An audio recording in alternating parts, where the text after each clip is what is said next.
ETF index mutual funds నేర్చుకుని stock మార్కెట్లో రాణించాలనుకుంటున్నారా? వెంటనే ఈ నెంబర్కి కాల్ చేయండి. నమస్తే రమగారు. నమస్తే జయ. రమగారు, ఏదైనా జానపద గాథ చెప్తారా? ఒకటి 2 భాగాలు కథ చెప్తామా? తప్పకుండా. 3 భాగాలుగా కూడా చెప్పుకోవచ్చు దీన్ని మనం. ఓహో. పెద్ద కథ. పూర్వం అట వసంత నగరం అని ఒక రాజ్యం ఉంది. ఆ రాజుగారి పేరు అనంతవర్మ. ఆయనకి ఒక చక్కటి కూతురు ఉండేది, మధుమాల.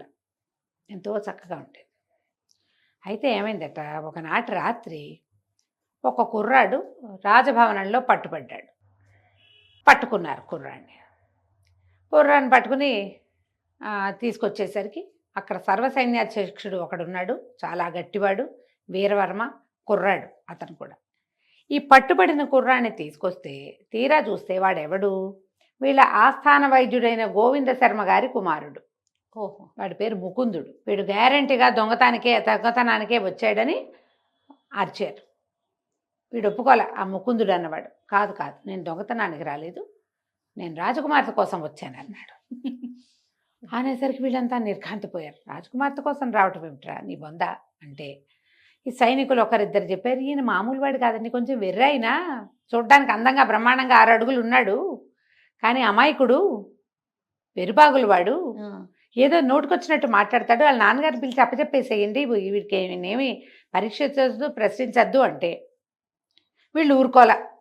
రాజకుమార్తె కోసం వచ్చాననగానే రాజుగారికి ఒళ్ళు మండింది, సైన్యాధ్యక్షుడికి ఇంకా ఒళ్ళు మండిపోయింది. ఆ సైన్యాధ్యక్షుడికి ఆ రాజకుమార్తెను పెళ్లి చేసుకుని ఈ రాజ్యానికి రాజైపోదామని ఉంది వాడికి. నా అంత సమర్థుడిని నేనే, వీడొచ్చి రాజకుమార్తె కోసం వచ్చానని చెప్తే ఎట్లా? పైగా వీరవర్మ సామాన్యంగా బలిష్ఠుడు, ఎత్తైనవాడు. ఈ ముకుందుడు మహాందగాడు, వాడు 6 అడుగులు ఉన్నాడు, చక్కగా ముట్టుకుంటే మాసిపోయేలాగున్నాడు, ముక్కు మూతి నవ్వు అన్నీ బాగుంటాయి. వాడు ఒక 5 నిమిషాలు మాట్లాడాక ఏమిటి వీడు తేడాగా ఉన్నాడు అనిపిస్తుంది. అమాయకుడు అనమాట అతను. అదేలేండి. వీళ్ళిద్దరికి, రాజుకి సైన్యాధ్యక్షుడికి ఇద్దరికి ఒళ్ళు మండిపోయింది. ఒక చెంపకాయ కొట్టారు.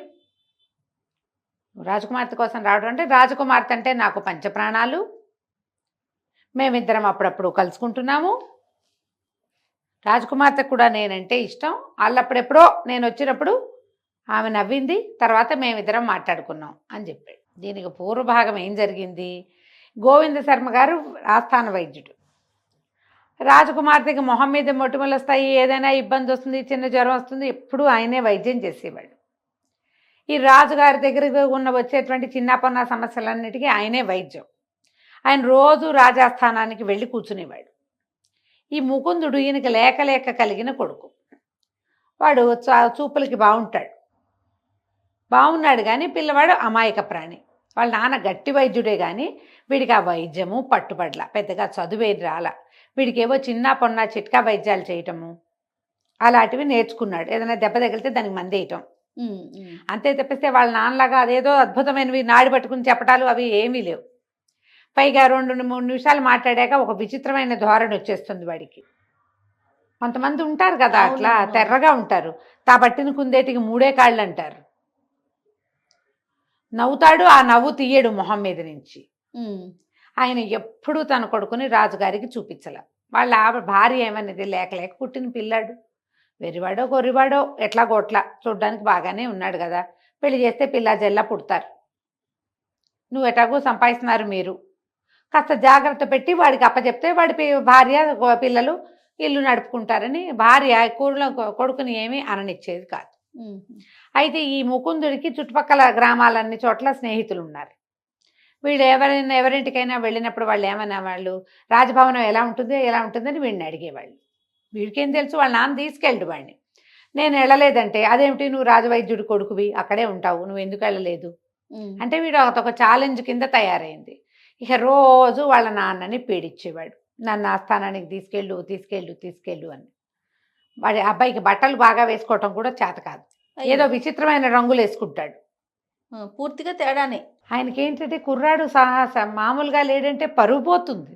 అవును కదా, అందుకని తీసుకెళ్ళదలుచుకోవాలి. మామూలుగా మొదటి చూపుకి తెలీదు, కాసేపు మాట్లాడాక అర్థమవుతుంది. ఆయన వద్దని ఈ కుర్రాడు తీసుకెళ్ళు అని. సరే, ఒకనాడు ఆయన రాజాస్థానంలో ఏదో విశేషం ఉన్న రోజున రాజు పరివారం అంతా కూడా సభలో ఉండే రోజున కొడుకుని వెంబడి పెట్టుకెళ్ళాడు. 4 చూస్తాడని. వాడు వెళ్తూ ఉంటే నేను ఉండి ఉత్సాహం పట్టలేక ఒక మొగ్గేయటం, అందరూ చూడడం, ఆయన కేకలేయటం, వెళ్ళి సభలో కూర్చున్నారు. అయితే ఈ రాజుగారి పక్కన కూర్చున్నటువంటి రాజకుమార్తె దృష్టి ఈ కుర్రాడి మీద పడింది. వీడు వెర్రివాడని అమ్మాయికి తెలియలే. అటు ఇటు చూస్తోంది. కుర్రాడు ఒక 24-25 ఏళ్ల వాడు. ఆడపిల్లల్ని చూస్తే ఆకర్షణ వస్తుంది ఆ వయసుకి. వాడు ఆ అమ్మాయికి వేసి చూడడం మొదలుపెట్టాడు. ఈ ముకుందుడు కూడా కాసేపు చూశాక ఆ అమ్మాయి కళ్ళు అర్పి నవ్వింది. ఉత్సాహం వచ్చింది.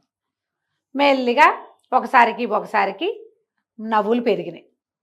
ఇక ఇంటికి వచ్చేసరికి ఒక డల్గా అయిపోయాడు. ఓ పూటంతా నిశ్శబ్దంగా ఉన్నాడు. రాజస్థానం చూసి పిల్లాడు ఏదో ఇదయ్యాడని వీళ్ళు అనుకున్నారు. ఆ మర్నాడు నేను మళ్ళీ వస్తానన్నాడు. అంటే తండ్రి ఒప్పుకోవాలి. ఎందుకు నువ్వంటే రాజకుమార్తెను చూడడానికి వస్తానన్నాడు. తండ్రి కేకలేసాడు, ఏం మాటలు రావంటే, కాదు రాజకుమార్తె నన్ను ప్రేమిస్తోంది నాన్న అని చెప్పి. తండ్రి నిర్ఘాంతపడి, ఏం మాటలు మాట్లాడుతున్నావురా, వెర్రా వికారమా నీకు, నిన్ను ప్రేమించడం ఏమిటి, నువ్వెప్పుడు కలిసావంటే నిన్న సభలో నన్ను చూసి నవ్వింది. అంటే ఏదో అందరినీ చూసి నవ్వుతుంది, అలాగే నవ్వి ఉంటుంది. అంటే కాదు, 3 సార్లు నవ్వింది, నా వైపే చూసింది, మేమిద్దరం ఒకళ్ళనొకళ్ళు చూసుకున్నాం. రాజకుమార్తె అంటే నాకు ఇష్టం, నేను రాజకుమార్తెను చూడడానికి వస్తానంటాడు. ఇక ఆ అమ్మాయి మీద వ్యామోహం పెరిగిపోయింది వీడికి. తండ్రి కేకలేసాడు, ఒరే గట్టిగా మాట్లాడుకురా, ఎవరైనా వింటే ప్రమాదము, వాళ్ళెవరు మనమెవరు అని తండ్రి ఏం చెప్పినా వాడు వినలా. ఈ రాజకుమార్తె ఏ ఏ సమయాల్లో తోటలోకి వస్తుంది అవన్నీ తెలుసుకున్నాడు. నాన్నకి తెలియకుండా వెళ్ళి అప్పుడప్పుడు కలవటం మొదలుపెట్టాడు. వీడు నవ్వుతూ మాట్లాడే మాటలు ఆ అమ్మాయి పాజిటివ్గానే తీసుకుంది, కానీ వీడు అదేదో రకం అని అమ్మాయికి తెలియలే. వీడి వెరితనం అమ్మాయికి అర్థం కాలేదు. ప్రేమలో పడిపోయింది. ఆ కన్యావారైతే రూపం అన్నారు. వీడు చక్కగా ఉంటాడు, ప్రేమగా చూస్తాడు, అన్నీ నీ ఇష్టమే అంటాడు. ఆ కాయ కావాలంటే గబగబా చెట్టుకి కోసిచ్చేస్తాడు, ఆ పువ్వు కావాలంటే కోసిచ్చేస్తాడు. అవే కావాలమ్మా ఆడపిల్లలకి, ఇంకేం కావాలి, ఇంకేం అక్కర్లా. వీడు రేపొద్దున నాకు అన్నం పెడతాడా, రేపొద్దున నా రాజ్యం వీడు పరిపాలిస్తాడా, ఇలాంటివి ఏమో ఆలోచించరు. ప్రేమలో పడ్డారు. మధ్యలో ఏమైంది, రాజకుమార్తెకి ఏదో కొంచెం జలుబు చేసింది. ఆ అమ్మాయి ఈ తోటలకి దొడ్లోకి రాల. వీడు రాజకుమార్తెను చూడ్డానికి అంతఃపురంలోకి వెళ్ళిపోయాడు. మేమిద్దరం ప్రేమించుకుంటున్నామని రాజుగారికి చెప్పేశాడు. రాజుకి పిచ్చి పిచ్చి కోపం వచ్చింది. వీడిని బంధించండి, గోవింద శర్మని పిలవండి అన్నాడు. గోవింద శర్మ వచ్చాడు. పిల్లాడేమో, ఒరే వాళ్ళ నాన్న ఎంత సైగ చేసినా నోరు మూసుకోరా అన్నా వీడు ఊరుకోడు. మేమిద్దరం ప్రేమించుకున్నాం, ఫలానా అప్పుడు కలిసాం, ఇప్పుడు కలిసాం, అవన్నీ లిస్ట్ ఇచ్చేసాడు. రాజుకి ఒళ్ళు మండిపోయింది. చంపేయండి వీడిని అన్నాడు. ఇక గోవింద శర్మ గారు కాళ్ళ వెళ్ళ పడిపోయాడు. ఇన్నేళ్లుగా మా తరతరాలుగా మేము వైద్యం చేసాం, చంపేయకండి, నా కొడుకుని వదిలిపెట్టండి అంటే వీరవర్మ అన్నాడు, పోన్లేండి వెర్రివాడు, వీడిని అడవిలోకి తీసుకెళ్ళి కాళ్ళు నరికేద్దాం, అదొక శిక్ష. గోవింద శర్మ గారు, అతని బదులు గోవింద శర్మని జైల్లో పెట్టాలి. ఓహో, ఈయన ఒప్పుకున్నాడు. చంపేయద్దు, ఎట్లా కొట్లా బతికించి ఉంచండి అంటే గోవింద శర్మ గారిని వచ్చారు సాల్లో పడేసి ముకుందుడిని తీసుకెళ్ళి అడవిలో పారేసి వాడి 2 కాళ్ళు నరికేసి వెళ్ళిపోయారు సైనికులు. వాడు అడవిలో పడున్నాడు. ఏం చేస్తారు? ఈ నరికేయటానికి వచ్చినటువంటి తలార్లలో ఒకడు ఏం చేశాడంటే, ఈ గోవింద శర్మ గారు వాడి పిల్లల్ని కాపాడాడు వైద్యం చేసి. వాడు కొంత ఆహారము కొంత ధనము వచ్చేటప్పుడే పట్టుకొచ్చి, బాబు ఇక్కడ పెడుతున్నా, ఎట్లా కొట్లా బతికిపోనాయనా, మీ అమ్మ బెంగ పెట్టుకుని చచ్చిపోతుంది, నువ్వు బతికే ఉండటానికి ఒక ఆసరం ఉంటుందని అవేవో అప్పచెప్పేసి వెళ్ళిపోయారు. గోవింద శర్మ గారు జైల్లో పడిపోయాడు. ఈ వీరవర్మ ఏం చేశాడు, ఎప్పుడైతే రాజకుమార్తె ముకుందుడితోటి ప్రేమలో పడిందని అతని వాడే చెప్పాడు, అది నిజమో అబద్ధమో, కానీ నిప్పులేందే పొగొస్తుందా, పైగా మాటలు మార్చి చెప్పేవాడు కాదు, ఏదుంటే అది చెప్పేస్తాడు. అంటే ఇది నిజమే, ఇవాళ ఇది అయ్యింది, రేపు ఇంకో ఏమవుతుందో అని చెప్పి రాజుని అడిగాడు. ఈ రాజకుమార్తెనిచ్చి పెళ్లి చేయండి, ఈ రాజ్యానికి నేను రాజు అవుతాను అంటే రాజు పళ్ళు రాలగొట్టేస్తానన్నాడు. పిచ్చి వేషాలు వేయద్దు, నీ జాతి ఏంటి మా జాతి ఏంటి, క్షత్రియ నేను పెళ్లి చేసుకోవాలంటే క్షత్రియుడు కావాలి, నువ్వు క్షత్రియుడు కాదు, లేదా నువ్వు క్షత్రియుడు అయినా నీ సంగతి మాకు చాలదనేసరికల ఈయన ఏమన్నాడు, ఈ సైన్యాధిపతి వీరవర్మ సైనికుల్ని పిలిచి, గోవింద శర్మ గారికి తోచట్లేదుట, రాజుగారు తీసుకెళ్ళి అక్కడ కూర్చోబెట్టండి అన్నాడు. రాజు నిర్ఘాంతపై చూస్తుండగానే సైనికులు తీసుకెళ్ళి రాజుగారిని చెరసాల్లో బారేశారు. ఇక రాజకుమార్తె ఒంటరిగా దొరికేసింది. ఈ రాజ్యంలో కథ ఇదా. ఈ కాళ్ళు నరకబడి అక్కడ పడేసున్న ముకుందుడు అటా పడున్నాడు. కాళ్ళు నొప్పులు మండిపోతున్నాయి, నెత్తురు గారిపోతుంది. ఇక అడుగు పడదు. ఏ రకంగా నేను నడవగలను? అడవిలో ఎక్కడికైనా వెళ్ళి బతకాలంటే కాళ్ళు ఉండాలి కదా. చేయి లేకపోయినా బతకచ్చు. ఒక చేయి పోయింది అనుకో, ఓ చెయ్యి ఓ కాళ్ళు కాకుండా 2 కాళ్ళు నరికేశారు. అయ్యి వికలాంగుండి అయిపోయాను నేను.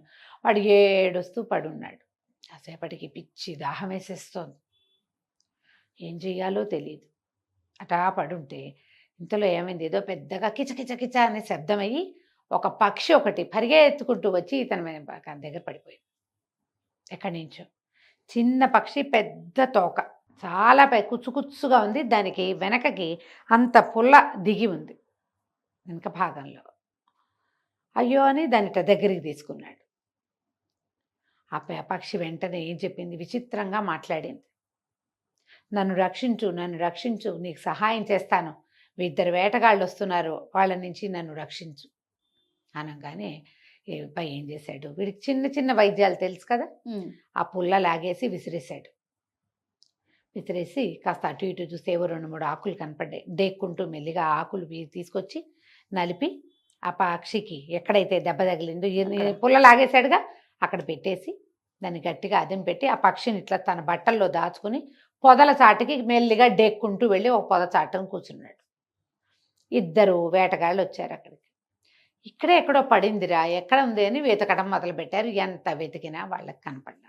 ఇంతలో ఏమైంది, ముకుందుడు వెర్రివాడంటే ఒక తెంపర్తనం ఉంది కదా వాడికి. వీడు ఏ పొదలో దాక్కున్నాడో ఆ పక్కన ఒక పొట్ట ఉంది, అందులోంచి ఒక పాము వస్తుంది బయటికి. వీడు ఏం చేశాడు, చటుక్కున ఆ పాముని పట్టుకుని ఆ అక్కడ తిరుగుతున్న ఆ వేటగాళ్ల వైపుకి విసిరేశాడు. ఎప్పుడైతే విసిరేయబడిందో ఆ పాము బుస్సు అనేసరికల్లా వేటగాళ్ళు 2 కంగారు పడి, అబ్బో ఏదో పుట్ట చేదిరినట్టుంది, పద ఇక్కడ ఉండుండదు పిట్ట అని వాళ్ళిద్దరూ అవతల పారిపోయారు. ఈ బట్టల్లో నుంచి ఆ పిట్టను బయటికి తీసాడు. తీస్తే ఆ పిట్టను అడిగాడు, ఎవరు నువ్వు, ఇదేంటి ఎట్లా మాట్లాడుతున్నావు, నీకు మాటలు ఎట్లా వచ్చు అంటే, నాకు చాలా విషయాలు వచ్చు, నేను నాకు 200 రెట్లు బరువున్న వస్తువుని కూడా మోయగలను, అందుకని వీళ్ళు తమ దగ్గర ఉంటే వీలుగా ఉంటుందని వాళ్ళు నన్ను పట్టుకోవటానికి ఈ పని చేశారు. నాకు చాలా శక్తులు ఉన్నాయి, నేను ఎక్కడి నుంచైనా ఏదైనా చేసేయగలను.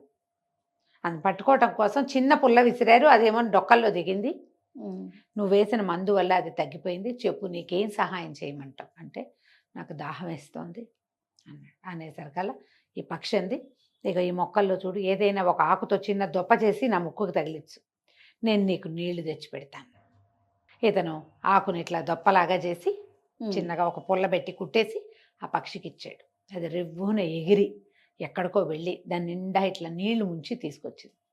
నీళ్లు తాగేసరికి ప్రాణం వచ్చింది. ఇలా ఏం జరిగింది ఏమిటి అంటే అప్పుడు చెప్పాడు దుఃఖిస్తూ, నేనేం చేయను, రాజకుమార్తెను ఎంతో ప్రేమించాను మధుమాలని, రాజుగారేమో నా కాళ్ళు నరికించేశాడు, ఇక్కడ పడేశారు, మా నాన్న జైల్లో ఉన్నాడు, నన్ను వెరుబాగులు వాడు అంటారు వాళ్ళంతా, నేను రాజకుమార్తెను ప్రేమించా, రాజకుమార్తె కావాలి నాకు, ఈ కాళ్ళు కావాలి కాదు, వాడికి రాజకుమార్తె కావాలి అనేసరికి పక్షి నవ్వింది. అయితే నీ కాళ్ళు వస్తాయి, రాజకుమార్తె వస్తుంది. ఇక్కడికి చాలా దూరంలో ఒక ఆశ్రమం ఉంది, అక్కడ సుమమాలిని అనేటువంటి ఒక తపస్విని ఒక అమ్మాయి ఉంటుంది, ఆమెను చూడు, ఆమె నీకు కాళ్ళు వచ్చేలా చేస్తుంది, రాజకుమార్తె దక్కేలాగా చేస్తుంది అనేసరికల్లా వీడు ఏడ్చాడు. నేనేలా వెళ్తాను, ఈ కాళ్ళే లేవు కదా, ఎట్టా వెళ్ళగలను అంటే ఇది నవ్వింది. పెట్ట ఒక పని చేయి, నిన్ను నేను అక్కడికి తీసుకెళ్తా, ఇక్కడ ఉన్నవి చెట్ల నుంచి తాళ్ళు ఆకులు వాటన్నిటినీ చేసి ఒక ఉయ్యాలలాగా చేసుకో, నువ్వు అందులో కూర్చో, నేను నిన్ను మోసుకెళ్తా. అదే 200 రెట్లు ఎక్కువ మోయగలదు కదా, నేను మోయగలను నేను నిన్ను అక్కడికి తీసుకెళ్తాను, ముక్కుతో పట్టుకుని తీసుకెళ్ళిపోతా అంటే వీడు ఏం చేశాడు, మెల్లిగా అక్కడున్న ఆకులు అలములు అవన్నీ ఇది చేసి తన కాళ్ళకి వేసి కట్టుకున్నాడు. నెత్తురు గారటం ఆగింది, ఒక రవ్వ నొప్పి తగ్గింది. మెల్లిగా డేకి ఈ అడవి తీగలు లతలు ఉంటాయి కదా, ఆ తాళ్ళన్నీ లాగి తను కూర్చోటానికి ఒక దొన్నె లాంటిది తయారు చేసుకున్నాడు, జోల్లాగా. ఈ జోలులో కూర్చోగానే ఈ పక్షి లేచి దాన్ని ఇట్లా ముక్కుతో లేవదీసి తీసుకుపోయి ఒక ఋష్యాశ్రమం దగ్గర దింపింది. ఆ ఋష్యాశ్రమంలో దిగిన ఈ ముకుందుడు కాళ్ళొచ్చాయా, రాజకుమార్తె దక్కిందా, ఈ ఋష్యాశ్రమంలో ఎవరున్నారు మనం వచ్చే భాగంలో తెలుసుకుందాం. తప్పకుండా రమ్మగారు. నమస్తే. నమస్తే జీ.